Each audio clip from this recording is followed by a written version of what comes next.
What are some of the hurdles these people are facing? What does that kind of look like for them? Well, they don't have jobs for a start.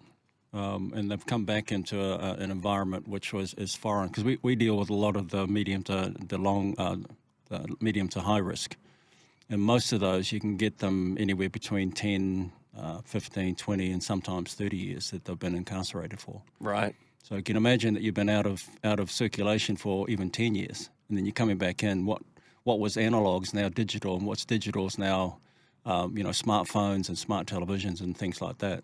And on top of that, they're not fully equipped or educated to be able to get back into the workforce. And then to try to get into the workforce, because of their history, they don't even make a shortlist in terms of recruitment. Yeah, imagine job offers not coming in thick and fast. Well, it just doesn't happen. Yeah. And then of course, when they try to find some stability with accommodation, they never make the shortlist again. Yeah. To find it. So it's really difficult. It's very challenging. And I think that's the thing that, in spending time with us, it can be an average between sort of like 12 to 18 months. And it enables them to not only complete the programs that are focused on mindfulness, trauma-informed programs, AOD, drug addiction. It just helps them to get centered to a point where quite a number of them, so we've got about 90 that work for us, about 50 of those we employ. So I can't go out to a recruitment agency to recruit people that can look after our people, because they'd have no experience for a start. Yeah. And a lot of people don't, the stigma that goes with people that are coming from prisons, very difficult, because we have we're like the Switzerland, so it's neutral ground for all of the gangs. Yeah, right. So we have all of the colours under the sun that come to us, but it's if you understand the cultural aspect of being a Māori or Pasifika, we operate in a village environment or marae environment where we all cohabitate and are looking out for one another. And so, a lot of those that are with us now, they've come through, they've gone through upskilling where either certification or diploma or foundation courses to go into tertiary study. And quite a number of them now are actually in universities. Oh, great. And just layering on the foundation to help them not only better themselves and find themselves, but more importantly, to reconnect back home, which is the last H, to get home and, to start up again. And we provide opportunity in working with a number of the different networks, providers that are in the community that help them back on their feet. We work with the likes of Life Church, which has got life skills. We work with a number of other organisations that enable our people to get educated, get employment, and also help them into housing. So we provide some help with transitional housing, and we're also working with a number of relationships that will help them into social housing. So What a great wraparound service. I mean, great that you've got employees who have got lived experience and can be able to give back to those who are coming out of prison. And I guess the sense of belonging that they have in prison, they get from the Grace Foundation. You've been around for a little while, so I guess you've seen it all. And there may be some resistance that comes in when the prisoners come into your home. Have you got a template that works, that you've gone, okay, this is what we're going to receive? There might be some resistance, and do you get the resistance? Because they are just ticking the box when they initially come there, or some of them do, but then you know how that plays out? I think by and large, once they come into our care, every Saturday we have this, what we call True Stories. It's our version of church. And True Stories is a devotional service that our people actually contribute to themselves. So what that, and I'll invite you along to it to get a real sense of what it feels like, but it's individuals that are actually telling their true stories. And True Stories is about just them explaining who they are, where they've come from, their whakapapa, their ups and downs, their addictions, the problems that they have in relationships. And, often it's a little bit like what we're doing at the moment. Our people have the opportunity to kōrero talanoa, or at least talk about stuff that's impacted them. And as hard as it is, I mean, we've got some really, when I say 50 people almost, that are now in leadership roles. these are the hardest of the hard that have come through, all different colours. You know, we've got the mobs, we've got the blacks, we've got headhunters, we've got it's just all of them.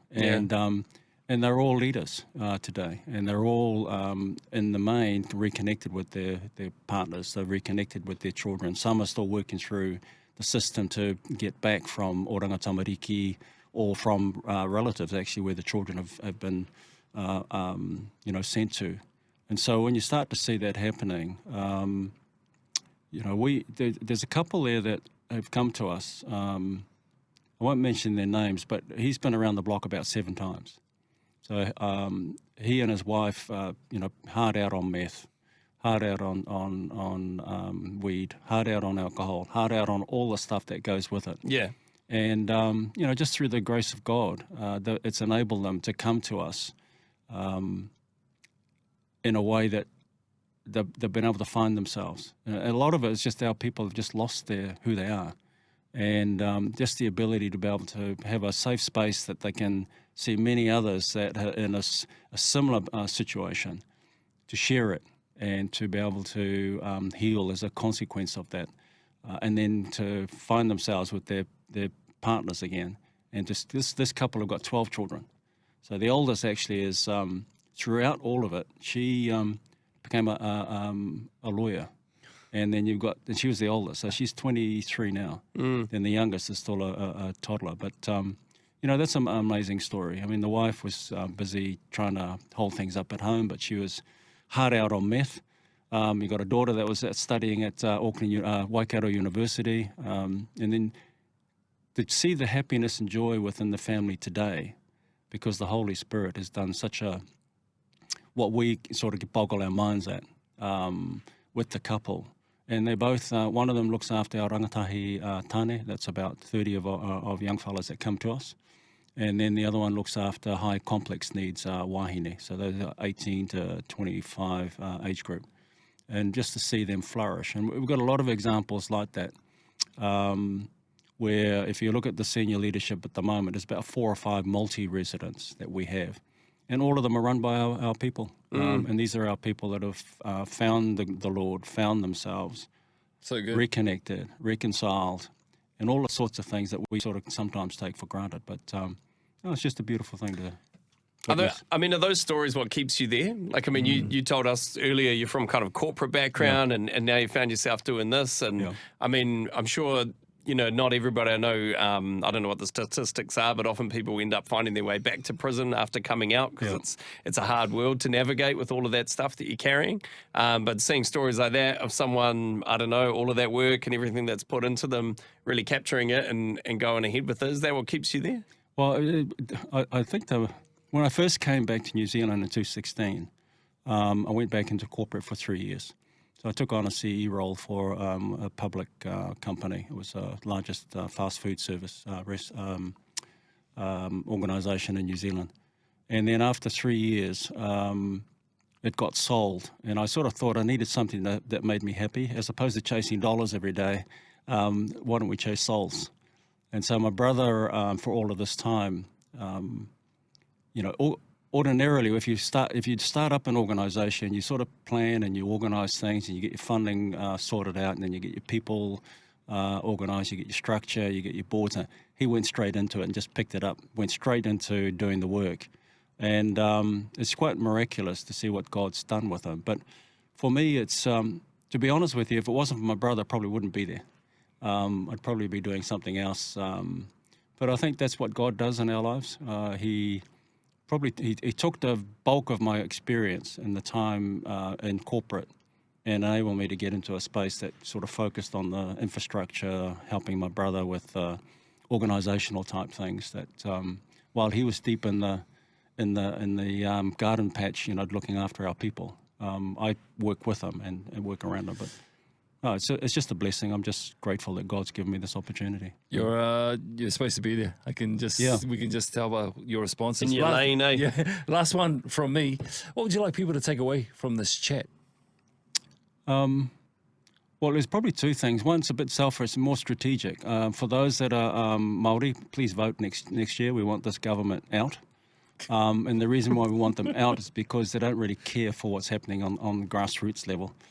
So that's one thing. It was lovely to see Orini Kaipara. With all the machinery that was behind the red machine, she prevailed. And we just need more of our people stepping up to the plate. That's the first thing. Second thing is that just pray for our people. There is probably somebody that is in your whānau, your ainga, in your close community that's in need of help, very similar to the people that come to us. And just being able to touch somebody's life is a big thing. You don't have to do in a big scale or anything like that. But and thirdly, we've got a website. It's called www.gracefoundation.co.nz. There's a little button that says donate. We're really grateful for whatever financial assistance that we can receive from the community. We don't get a lot from government. However, that's not an excuse. It's just a reason for us to go find where the yes is. And I'm just grateful. Praise the Lord for the opportunity this morning.